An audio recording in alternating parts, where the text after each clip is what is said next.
In this session, we'll convert the side view of the bearing part into a section view. We'll start by drawing a section line in the front view.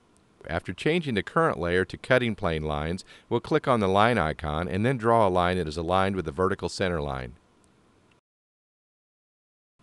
Now we'll select the pull-down menu options, Dimension, and then Leader. And now we'll move the crosshairs over the end of the section line and then to the location where we wish to place the tip of the arrowhead, and then click the left mouse button. Now we'll define the other end of the leader at the end of the vertical section line. We'll now right-click the mouse 3 times, followed by clicking on the OK button in the multi-line text editor window. This process is now repeated for the other end of the vertical section line. Prior to creating the section view, we'll turn off the Show Line Weight button in the status bar area. We'll start our work on the side view by first pre-selecting all of the objects in this view. Now we'll click the right mouse button and then select the Quick Select option in the pop-up menu.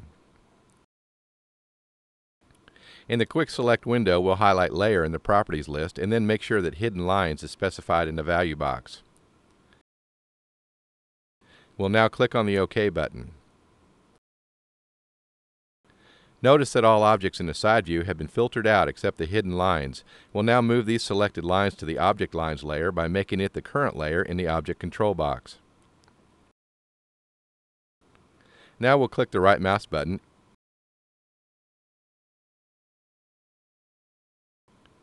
Before we add any cross-hatching, we'll use the Trim command as shown here.